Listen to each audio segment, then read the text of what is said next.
David had been staring at the same computer screen for the past 3 hours. The office was nearly empty now. Most of his colleagues had left by 6, but here he was at 9 in the evening, still trying to finish the presentation that could make or break his career. He worked as an architect at a mid-sized firm in the city, and this was his chance to finally prove himself after years of being overlooked for promotions. The coffee machine hummed in the distance. He needed another cup, his 4th one that evening. As he stood up and stretched his tired muscles, he heard footsteps. Someone else was still here. That was unusual for a Friday night. Still working? A voice called out from across the office floor. David turned around to see Rebecca, the new marketing consultant who had joined their team about 2 months ago. He'd noticed her during meetings, of course. She had this way of asking questions that made everyone think differently about their projects. She was smart, really smart, and she wasn't afraid to challenge ideas that didn't make sense. "Yeah, big presentation on Monday," David replied, walking toward the coffee machine. "You too?" Rebecca laughed. "Same boat. I've got 3 campaign proposals due and I haven't even started the 3rd one." They ended up sitting in the break room, both nursing their coffees, both avoiding the work waiting for them at their desks. It was easier to talk about the stress than to face it directly. David learned that Rebecca had moved to the city 6 months ago from a smaller town. She'd taken this job because she wanted a fresh start, a new chapter in her life. "What about you?" she asked. "How long have you been here?" 5 years, David said, and even he could hear the tiredness in his own voice. 5 years of waiting for someone to notice my work. Rebecca nodded like she understood. "I get it. Sometimes the hardest part isn't doing the work. It's getting people to actually see what you're doing." They talked for almost an hour. David found himself sharing things he hadn't told anyone at work before. About his wife Lisa, and how their marriage had become more like a business partnership than anything else. About how they barely talked anymore except about bills and schedules. About how he couldn't remember the last time they'd laughed together. He stopped himself suddenly. "Sorry, I don't know why I'm telling you all this." "It's okay," Rebecca said softly. "Sometimes it's easier to talk to someone who doesn't know your whole story." When they finally returned to their desks, something had shifted. David couldn't quite name it, but he felt it. The office didn't feel so empty anymore. Over the next few weeks, those late nights became more frequent. Not intentionally at first. They both had demanding workloads. But somehow they always seemed to be the last 2 people in the office. Their conversations grew deeper. Rebecca told him about her ex-boyfriend, how he'd cheated on her with her best friend 2 years ago. How that betrayal had made her question everything about herself. How she'd moved to this city to escape those memories and build something new. David told her about his marriage. How he and Lisa had met in college, full of dreams and plans. How life had slowly worn them down. How they'd stopped being partners and started being strangers who shared a house. How his 17-year-old daughter, Amy, was the only thing that still felt real in his life. One evening, about 6 weeks after that first late night, they were reviewing a project together. Rebecca was showing him some marketing materials for one of his architectural designs. She leaned over his desk to point at something on his screen, and he caught the scent of her perfume. It wasn't anything fancy, just something light and pleasant, but in that moment it made his heart race. She must have noticed him noticing because she looked up.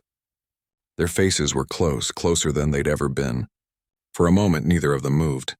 The office was silent except for the hum of computers and the distant sound of traffic outside.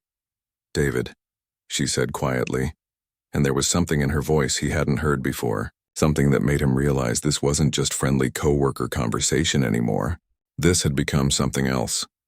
He pulled back slightly, his mind racing. This was dangerous territory. He was married. He had a daughter. He had a life, even if that life felt empty most days. But sitting here with Rebecca, he felt more alive than he had in years. He felt seen, heard, understood in a way he hadn't felt in so long. "I should get back to work," he said, but he didn't move. Rebecca straightened up, creating distance between them. "Yeah, me too." But neither of them went back to work. They sat there in that awkward silence, both knowing that something had changed, both unsure what to do about it. The air felt heavy with unspoken words, with possibilities that shouldn't exist but somehow did. David drove home that night feeling confused and guilty. He'd barely touched her, barely said anything inappropriate, but somehow it felt like he'd crossed a line. When he walked into his house, Lisa was already asleep. That had become normal. They lived in the same space but in different worlds. He checked on Amy. His daughter was still awake, studying for some exam. She looked up when he knocked on her door. "Hey, Dad, working late again?" "Yeah, big project," he said, and the lie felt bitter in his mouth. He wasn't lying about the project, but he was lying about why he'd stayed so late. That night, David lay in bed next to his sleeping wife and stared at the ceiling. He thought about Rebecca's smile, about how easy it was to talk to her, about how alive he felt in her presence. And he thought about his marriage, about the years he'd invested, about his daughter, about the life he'd built. He told himself it was nothing. Just a friendly co-worker relationship. Just someone who understood the pressures of work. But deep down, he knew he was lying to himself. Something had started, and he had no idea how to stop it. The next Monday changed everything. David's presentation went perfectly. The clients loved his designs, and his boss actually acknowledged his work in front of the whole team. It was the recognition he'd been waiting for years. But when he looked across the conference room, the person he most wanted to share that moment with was Rebecca, not his wife.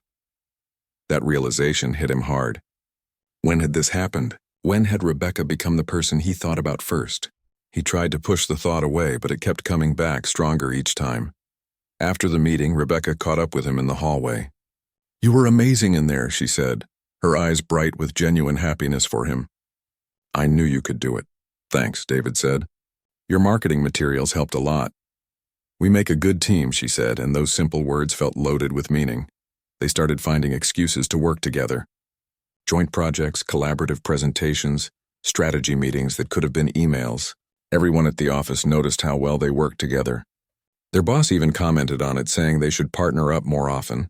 Lisa noticed too, but in a different way. "You've been working late a lot," she said one evening when David came home at 10.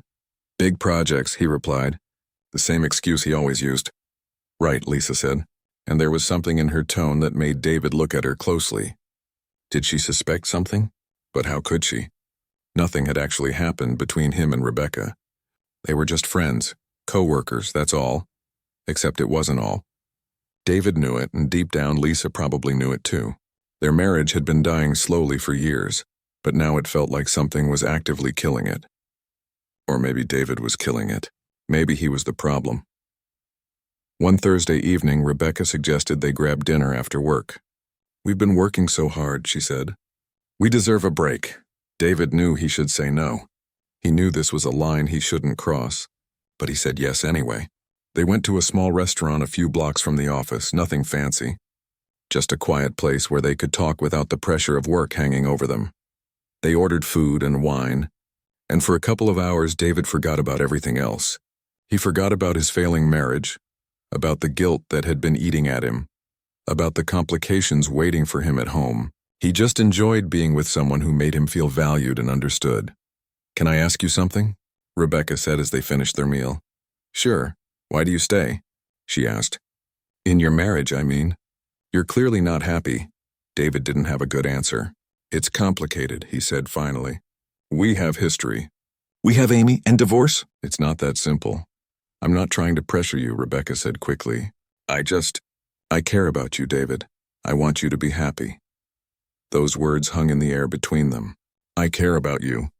It was the first time either of them had said something so direct. David's heart pounded. He wanted to reach across the table and take her hand. He wanted to tell her that he cared about her too, that she'd become the best part of his days, that thinking about her was the only thing that got him through the boring parts of his life. But he didn't say any of that. Instead, he said, "I should get home." The drive home felt longer than usual. David's mind was racing. He was playing with fire, and he knew it. This wasn't just harmless flirting anymore. This was something real, something dangerous. He was developing feelings for Rebecca, real feelings, and he had no idea what to do about them. When he got home, Lisa was watching television. She didn't look up when he walked in. "How was your day?" he asked, trying to sound normal. "Fine," she said, her eyes still on the screen. They used to talk for hours. When had they stopped? When had their marriage become this empty shell of what it used to be? David tried to remember the last time they'd had a real conversation, the last time they'd laughed together, the last time they'd been intimate. He couldn't. That weekend, David took Amy to her soccer game. She was good, really good, and watching her play was one of the few pure joys left in his life. After the game, they went for ice cream, just the two of them. "Are you and Mom okay?" Amy asked suddenly. The question caught David off guard. "What do you mean?" "You barely talk to each other anymore," Amy said, not looking at him. "And when you do, it feels, I don't know, wrong." David's heart broke a little. He'd thought they were hiding it well, that Amy didn't notice the distance between him and Lisa. But of course she noticed. She was 17, not blind. "We're just going through a rough patch," David said, hating himself for the lie. "All marriages have ups and downs." "Dad," Amy said, finally looking at him, "I'm not a kid anymore. You can tell me the truth, but what was the truth? That he was falling for someone else? That he'd been emotionally distant from her mother for years? That he didn't know how to fix something that might be broken beyond repair? Your mom and we're working on things," he said finally. Amy didn't look convinced, but she let it drop. They finished their ice cream in silence, and David felt the weight of his choices pressing down on him. He had a daughter who needed stable parents. He had a wife he'd made promises to. He had a life that might be imperfect but was still his life, and yet, when his phone buzzed with a text from Rebecca, asking if he wanted to grab coffee on Monday before work, he replied yes without hesitation. Monday morning came too fast. David met Rebecca at a coffee shop near the office. She was already there when he arrived, sitting at a corner table with 2 cups in front of her. "I got you your usual," she said with a smile. The fact that she knew his usual coffee order felt significant somehow. These small intimacies were adding up, creating a connection that went far beyond professional courtesy. They talked about the weekend, about upcoming projects, about nothing and everything. It felt so easy, so natural. With Lisa, every conversation felt like work. With Rebecca, talking was effortless. "I've been thinking," Rebecca said, her voice becoming serious, "about us, about what's happening here." David's pulse quickened. "Rebecca, I know you're married," she continued. "I know this is complicated.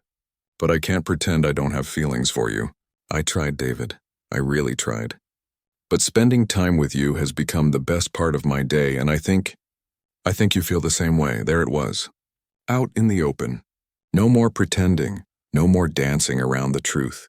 David could deny it, could shut this down right now, could save himself and his marriage and his family. But looking at Rebecca, seeing the vulnerability in her eyes, feeling the pull he'd been fighting for weeks, he couldn't lie.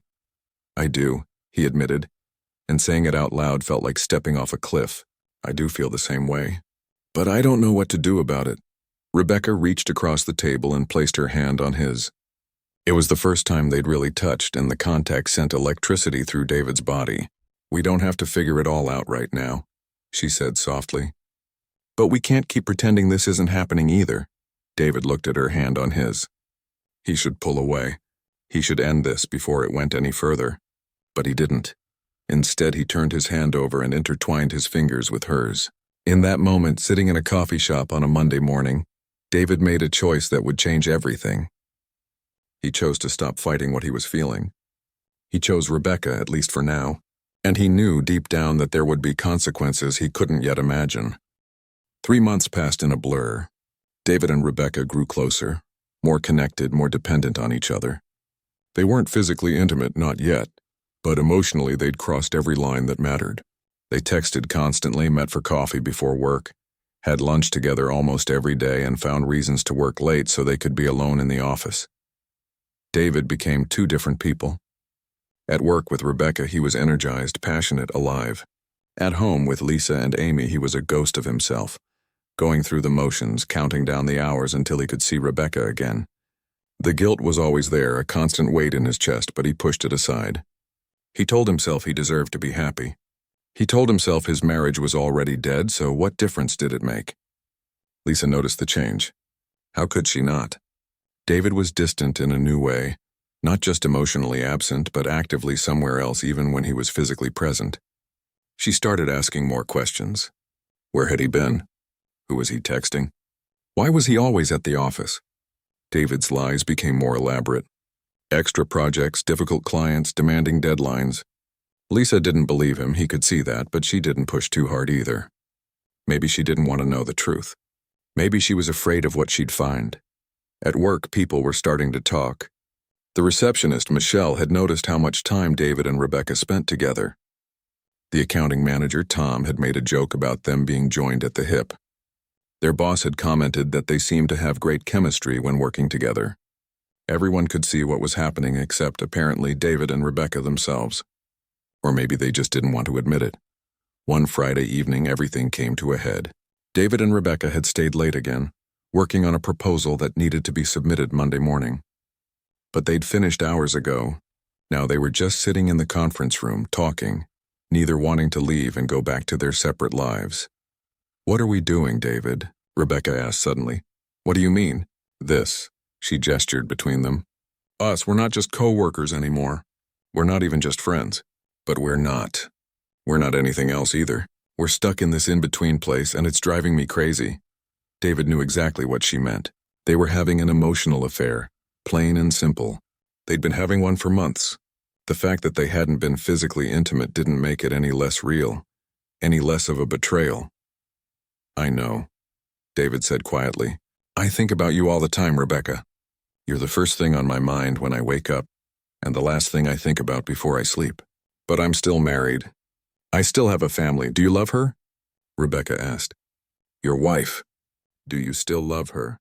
David didn't answer right away. Did he love Lisa? He'd loved her once, deeply and completely. But now he wasn't sure what he felt. Obligation, maybe. Guilt, definitely. Habit, certainly, but love? Real, present, active love? He didn't think so. "I don't know," he admitted. "I think I stopped loving her a long time ago. Maybe she stopped loving me too. We just kept going, because that's what you do. You make promises, you build a life, and you don't walk away just because things get hard." "But what if it's not just hard?" Rebecca pressed. "What if it's wrong? What if staying is hurting everyone more than leaving would?" Before David could answer, his phone rang. It was Lisa. He let it go to voicemail. She called again and again. On the third call, David answered. "Where are you?" Lisa's voice was sharp. "At the office, working on—" "Don't lie to me," Lisa interrupted. "Just don't. Are you having an affair?" David's blood ran cold. "What?" "No, I'm literally at the office." "I didn't ask where you are. I asked if you're having an affair." David looked at Rebecca, who had gone pale. "Lisa, can we talk about this when I get home?" "So that's a yes," Lisa said, and her voice broke. "I knew it. I've known for weeks, but I kept telling myself I was paranoid. But I'm not, am I?" "It's not what you think. Just come home, David. We need to talk." She hung up. David sat there, phone in hand, his world crumbling. Rebecca was crying now, quiet tears running down her face. "I'm so sorry," she whispered. "This is my fault. I should never have—" "It's not your fault," David said. "This is on me. All of this. I made these choices." The drive home was the longest of David's life. His mind raced through possibilities. Maybe he could explain. Maybe he could make Lisa understand. Maybe they could work through this. But deep down he knew the truth. His marriage was over. It had been over for a long time. This was just the final blow. When he walked into the house, Lisa was sitting on the couch, Amy beside her. His daughter's eyes were red from crying. She knew. Somehow Lisa had told her. "Amy, go to your room," Lisa said. "No," Amy said, her voice shaking. "I want to hear this." David felt sick. This was his worst nightmare. "Amy, please, is it true?" Amy asked, looking at him with such hurt in her eyes that David wanted to die. "Are you cheating on Mom?" "It's not—" "It's complicated," David stammered. "That's not an answer." Amy shouted, standing up. "Either you are or you aren't." I've been spending time with someone from work," David admitted. "But we haven't. We're just friends." "Just friends," Lisa repeated bitterly. "Friends who text each other constantly. Friends who have dinner together? Friends who work late every night? Do you think I'm stupid, David? How long has this been going on?" Amy demanded. "A few months," David said quietly. "But like I said, nothing physical has—" "I don't care," Amy cried. "You've been lying to us. You've been sneaking around. You've been choosing her over us every single day. Whether you slept with her or not doesn't matter." David realized his daughter was right. The betrayal wasn't about sex. It was about his attention, his emotions, his heart. He'd given all of that to Rebecca, leaving nothing for his family. "I'm sorry," David said. And he meant it. "I'm so sorry. I never meant to hurt either of you." "But you did," Lisa said, her voice cold now. You hurt us both. And the worst part is, you didn't even have the courage to end things first. You just checked out of this marriage and started a new relationship while still wearing your wedding ring." She was right. David had been a coward. If he'd been unhappy, he should have talked to Lisa. Should have suggested counseling, should have made a clean break if that's what he wanted. Instead, he'd taken the easy route, the selfish route. He'd had his cake and eaten it too. "I want you to leave," Lisa said. "Lisa, I mean it. Pack a bag. Leave tonight. We can figure out the rest later, but I can't look at you right now." David looked at Amy, hoping for, what, forgiveness? Understanding? But his daughter just stared at him with disappointment and anger. "Amy, I love you," David tried. "Don't," Amy said, her voice breaking. "Just don't. If you loved me, you wouldn't have done this. You wouldn't have destroyed our family for some woman at work." Those words hit David harder than anything else. He'd destroyed his family. Not Lisa's family or Amy's family, but his family. The life he'd built, the people he'd loved, the future he'd planned.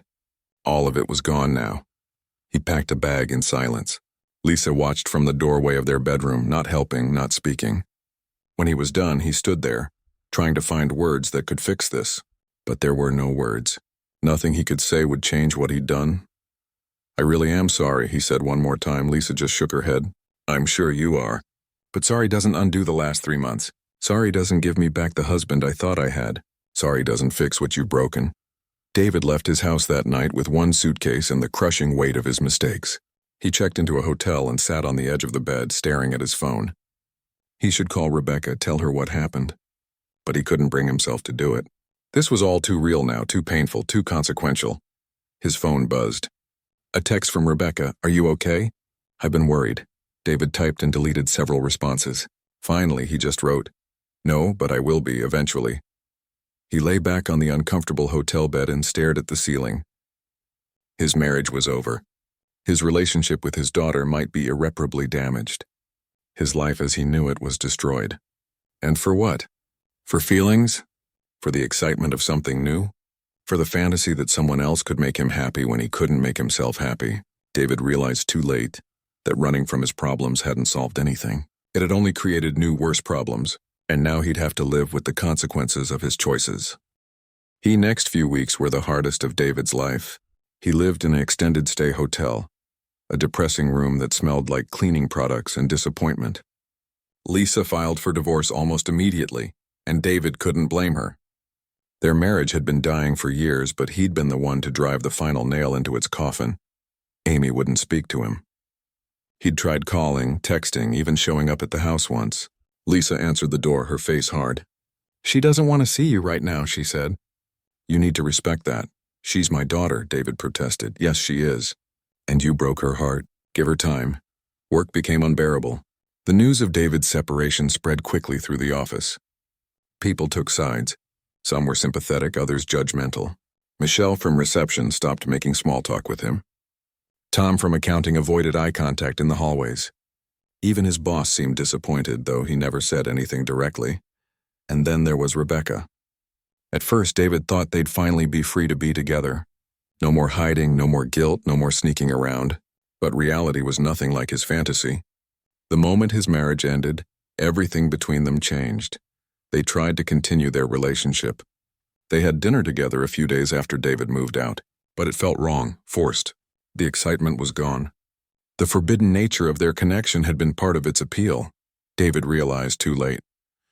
Now that there were no rules to break, no secrets to keep, they had to face what they actually were. Two people who'd bonded over their unhappiness and mistaken emotional dependency for love. Rebecca started pulling away first.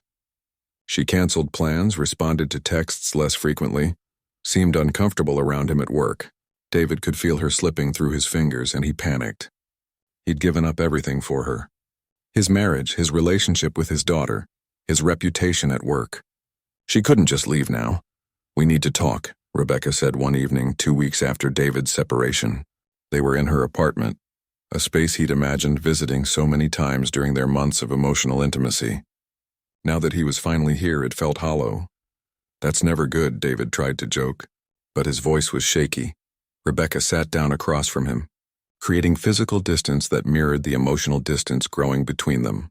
"I don't think this is working," she said. "What do you mean?" "We can finally be together now.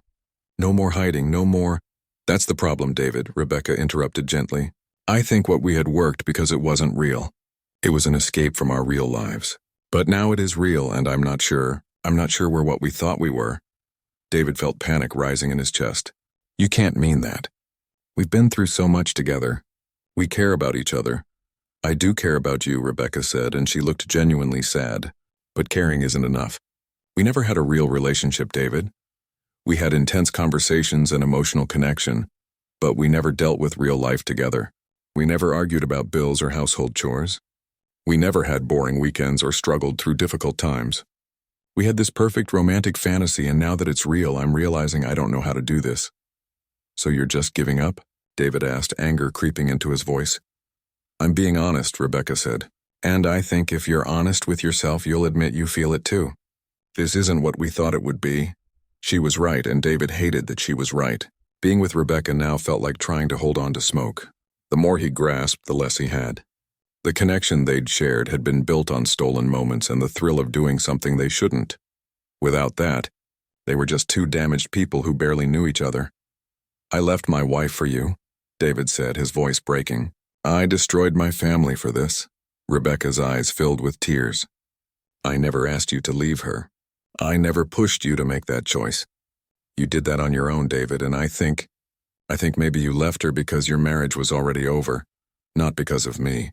I was just an excuse." David wanted to argue, to defend himself, but he couldn't. Deep down, he knew she was right. He'd been unhappy in his marriage for years. Rebecca hadn't caused that unhappiness. She'd just illuminated it, given him a contrast that made him realize how empty his life had become. They broke up that night. No big fight, no dramatic confrontation. Just a quiet admission that what they'd had wasn't meant to survive in the real world. David drove back to his hotel room feeling more alone than he'd ever felt in his life. At work, the situation became impossible.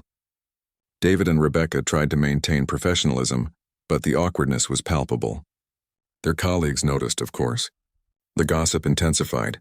Some people felt vindicated. They'd known this would happen. Others just felt sorry for everyone involved. Then came the meeting with HR. Someone had filed a complaint about their relationship, claiming it had created an uncomfortable work environment. David sat across from the HR director, a stern woman named Patricia, and listened as she outlined the company's policies on workplace relationships and professional conduct. "We're not terminating either of you," Patricia said, "but we are recommending that one of you transfer to a different department. This situation has become disruptive." Rebecca volunteered to transfer. David wasn't surprised. She probably wanted to get as far away from him as possible. A week later, she was working with the marketing team on a different floor. David barely saw her anymore, which was somehow both a relief and another loss. His life had imploded, and David had no one to blame but himself. He'd made choices, bad choices, selfish choices, and now he was living with the consequences. The worst part was realizing that none of it had been worth it. Rebecca was gone. His wife was gone. His daughter wouldn't speak to him. His reputation at work was damaged. And for what? For a few months of feeling alive? For the illusion that someone else could fix what was broken inside him? David started seeing a therapist. Dr. Chen was a patient woman in her 50s who listened to his story without judgment. Over their sessions, David began to understand patterns he'd been repeating for years, running from problems instead of facing them, looking for external solutions to internal issues, avoiding difficult conversations until situations became crises. "You were unhappy in your marriage," Dr. Chen observed during one session, "but instead of addressing that unhappiness directly, you found a distraction." Rebecca wasn't just a distraction, David protested. "Wasn't she?"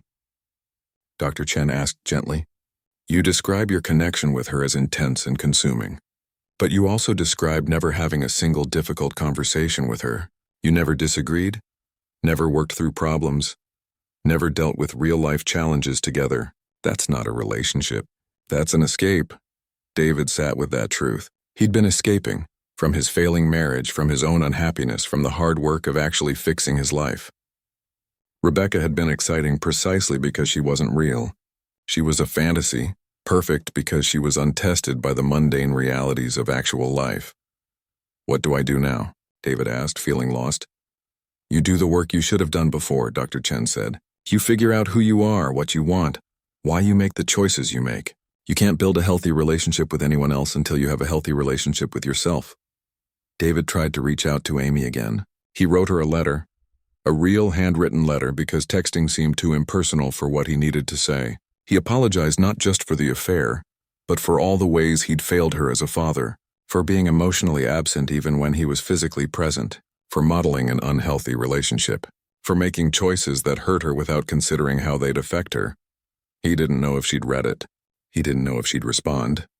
But he sent it anyway because she deserved to hear those words even if she wasn't ready to forgive him. A week later, his phone rang. It was Amy. I read your letter, she said, her voice small and uncertain. Thank you for calling, David said, his heart pounding. I meant every word. I'm still really angry at you, Amy said. And hurt. What you did. Dad, it broke something in me. I trusted you and you let me down.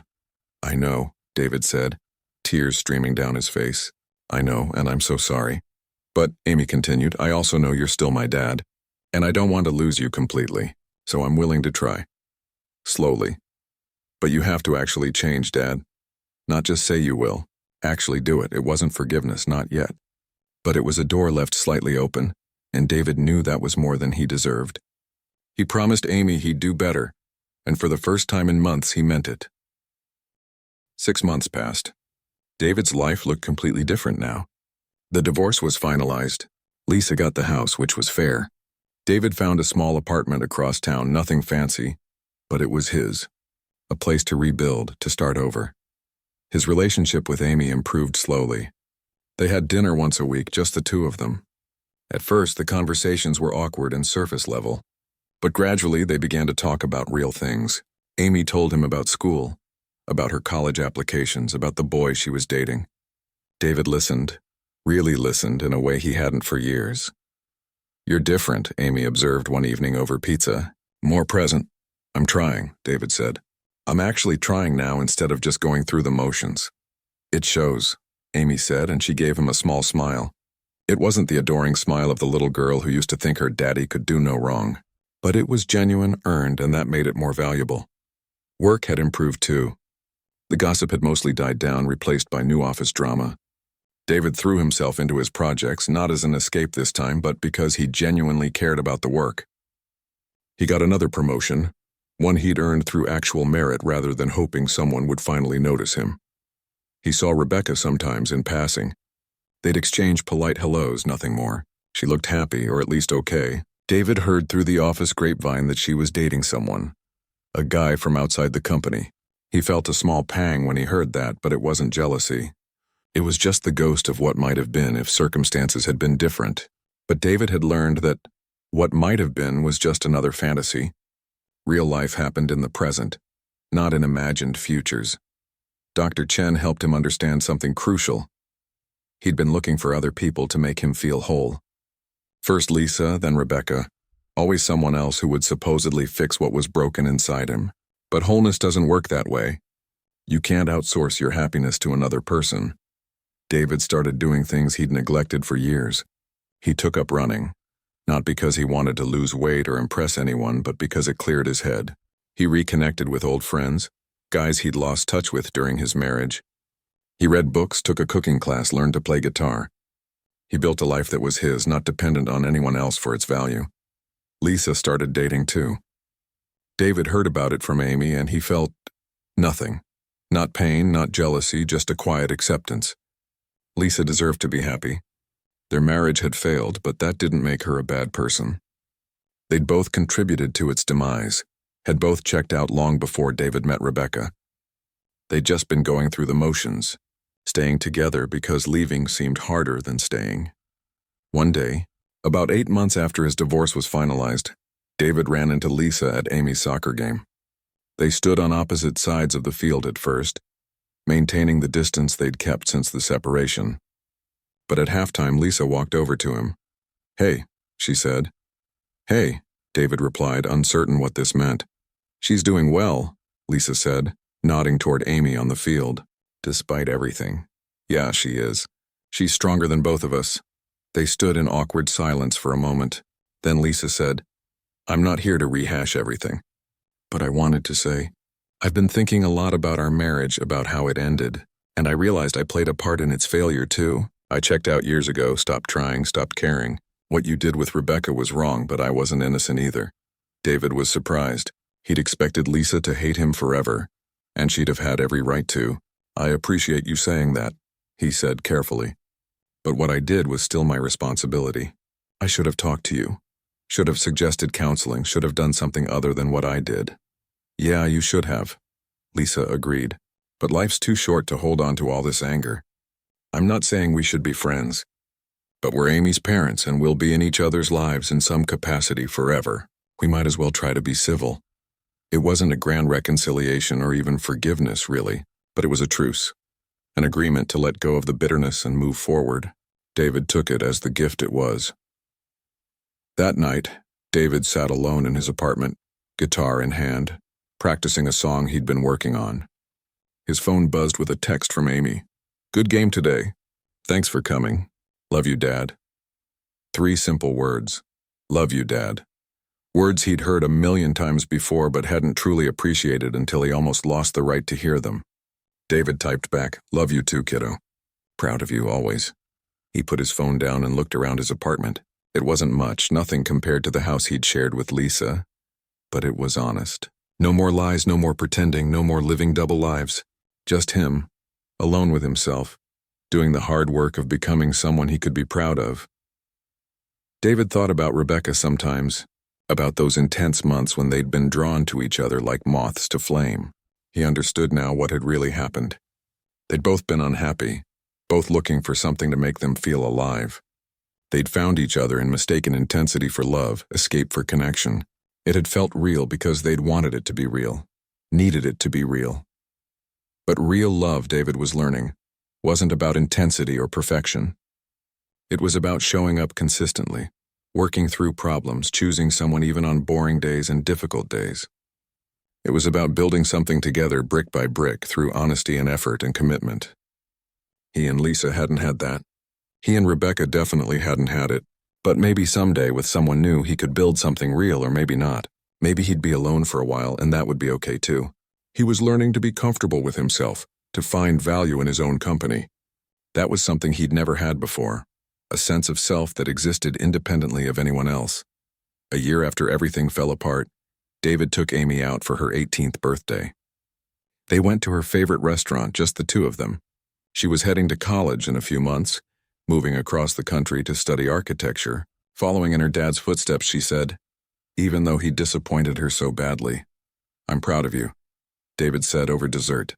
"Not just for college, but for how you've handled everything. You had every right to hate me forever." "I did hate you for a while," Amy admitted. "What you did really hurt me. It made me question everything I thought I knew about love and marriage and family." "I know. I'm sorry. Let me finish," Amy interrupted gently. "You hurt me, but you also showed up afterward. You didn't make excuses or try to justify what you did. You apologized, you changed, you did the work. And that matters, Dad. Maybe not enough to erase what happened, but enough that I can respect you again." David felt tears prick his eyes. "That means more to me than you know."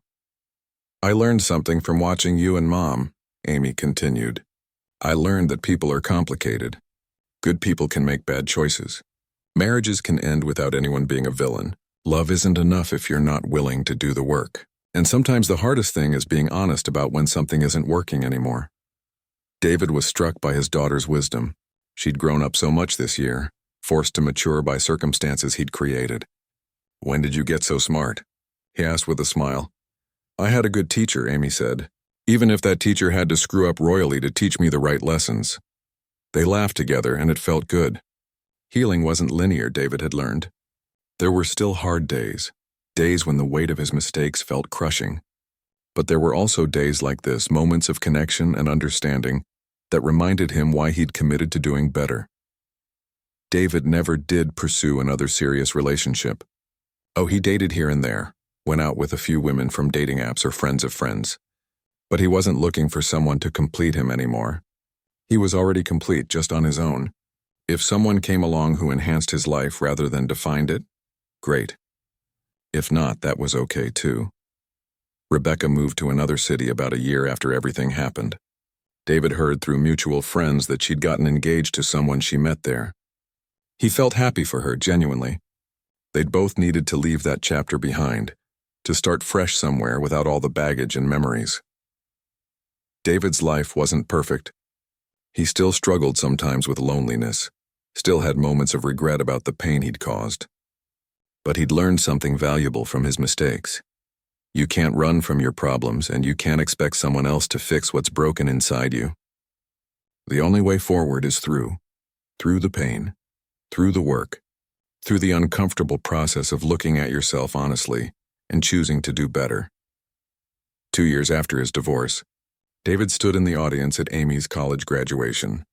Lisa was there too with her new partner, a man who seemed kind and made her laugh in a way David never had. They all sat together, not quite a family but not enemies either, something in between, something that worked well enough. As Amy walked across that stage to receive her diploma, David felt an overwhelming sense of gratitude. Not for the choices he'd made, those had been terrible, but for the second chances he'd been given, the chance to rebuild his relationship with his daughter, the chance to become a better man, the chance to learn from his mistakes instead of being destroyed by them. That's what life was, David realized. Not a series,